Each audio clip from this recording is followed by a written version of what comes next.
जीवन हमें एक मौका देता है, इसलिए जब भी सही कॉलेज चुनने का समय आए तो सिर्फ मंगलायतन यूनिवर्सिटी आपके बेहतरीन भविष्य और सर्वांगीण विकास के लिए।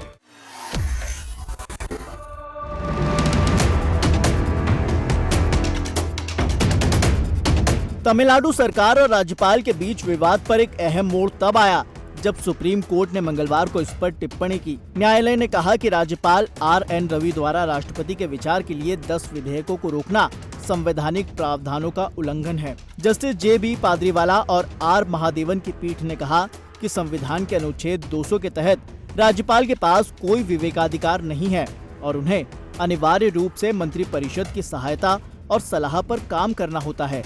संविधान का अनुच्छेद 200 विधेयकों पर सहमति से संबंधित है। पीठ ने कहा कि राज्यपाल सहमति को रोककर पूर्ण वीटो या पॉकेट वीटो की अवधारणा को नहीं अपना सकते। पीठ ने आगे कहा कि राज्यपाल एक ही रास्ता अपनाने के लिए बाध्य हैं, विधेयकों पर सहमति देना या बिल को रोकना और राष्ट्रपति के विचार के लिए आरक्षित करना। सुप्रीम कोर्ट ने ये भी कहा कि राज्यपाल के पास ये विकल्प नहीं है कि वो विधेयक को दूसरी बार राष्ट्रपति के सामने प्रस्तुत किए जाने के बाद विचार के लिए रोकें। कोर्ट ने कहा कि राज्यपाल को दूसरे दौर में उनके समक्ष प्रस्तुत विधेयकों पर अपनी सहमति देनी होगी और एकमात्र अपवाद ये होगा कि दूसरे दौर का विधेयक पहले दौर के विधेयक से अलग हो।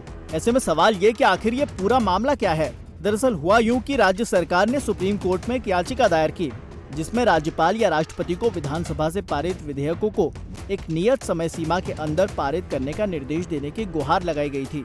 राज्य सरकार की दलील थी कि गवर्नर इन विधेयकों पर अनिश्चित काल तक यूं ही बिना सहमति दिए बैठे रहकर पूरे राज्य को बंधक बना रहे हैं।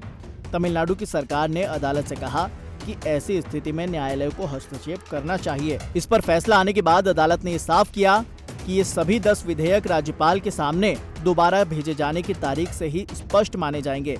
अदालत ने कहा कि जब कोई समय सीमा नहीं होती है तो इसे उचित समय सीमा के भीतर करना चाहिए। न्यायालय को एक निश्चित समय के भीतर किसी काम को पूरा करने का निर्देश देने का पूरा अधिकार है। संविधान के अनुच्छेद 200 के तहत समय सीमा का निर्धारण मनमाने निष्क्रियता को कम करने के लिए है। इसके साथ ही सुप्रीम कोर्ट ने विधानसभाओं से पारित विधेयकों पर राज्यपाल के फैसले लेने के लिए समय सीमा में काम करने का सुझाव दिया है। फैसले में अदालत ने ये भी कहा कि राज्यपाल को मंत्रिपरिषद की सलाह के मुताबिक 1 महीने के अंदर विधेयकों को राष्ट्रपति के पास भेजने का फैसला लेना चाहिए।